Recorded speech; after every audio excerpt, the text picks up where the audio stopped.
J'appris bien vite à mieux connaître cette fleur. Il y avait toujours eu sur la planète du Petit Prince des fleurs très simples, ornées d'un seul rang de pétales et qui ne tenaient point de place et qui ne dérangeaient personne. Elles apparaissaient un matin dans l'herbe et puis elles s'éteignaient le soir. Mais celle-là avait germé un jour d'une graine apportée d'on ne sait où, et le petit prince avait surveillé de très près cette brindille qui ne ressemblait pas aux autres brindilles.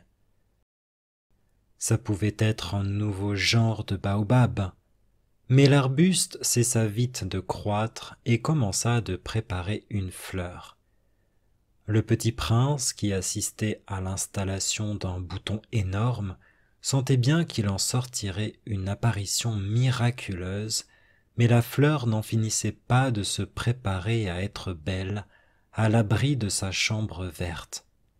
Elle choisissait avec soin ses couleurs, elle s'habillait lentement, elle ajustait un à un ses pétales. Elle ne voulait pas sortir toute fripée comme les coquelicots. Elle ne voulait apparaître que dans le plein rayonnement de sa beauté. Et oui, elle était très coquette. Sa toilette mystérieuse avait donc duré des jours et des jours. Et puis voici qu'un matin, justement à l'heure du lever du soleil, elle s'était montrée. Et elle, qui avait travaillé avec tant de précision, dit en bâillant: Oh, je me réveille à peine, je vous demande pardon, je suis encore toute décoiffée. Le petit prince, alors, ne put contenir son admiration. Que vous êtes belle, n'est-ce pas? Répondit doucement la fleur, et je suis née en même temps que le soleil. Le petit prince devina bien qu'elle n'était pas trop modeste, mais elle était si émouvante. C'est l'heure, je crois, du petit déjeuner, avait-elle bientôt ajouté. Auriez-vous la bonté de penser à moi? Et le petit prince, tout confus, ayant été chercher un arrosoir d'eau fraîche, avait servi la fleur. Ainsi l'avait-elle bien vite tourmentée par sa vanité un peu ombrageuse. Un jour, par exemple, parlant de ses 4 épines, elle avait dit au petit prince: Ils peuvent venir, les tigres, avec leurs griffes. Il n'y a pas de tigres sur ma planète, avait objecté le petit prince, et puis les tigres ne mangent pas l'herbe. Je ne suis pas une herbe, avait doucement répondu la fleur. Pardonnez-moi.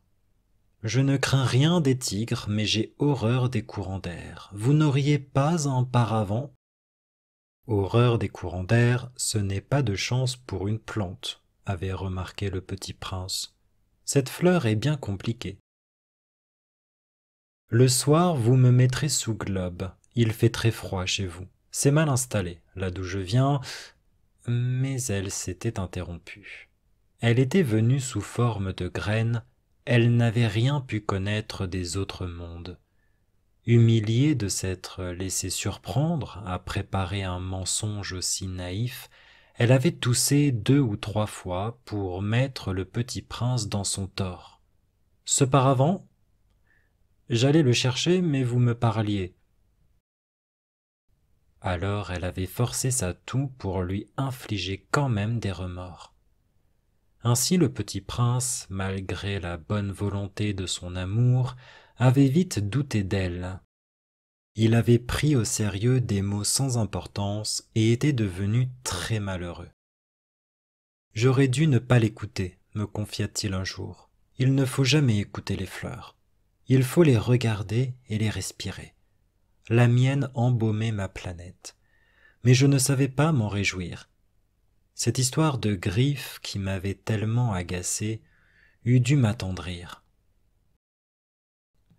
Il me confia encore: je n'ai alors rien su comprendre. J'aurais dû la juger sur les actes et non sur les mots. Elle m'embaumait et m'éclairait. Je n'aurais jamais dû m'enfuir. J'aurais dû deviner sa tendresse derrière ses pauvres ruses. Les fleurs sont si contradictoires, mais j'étais trop jeune pour savoir l'aimer.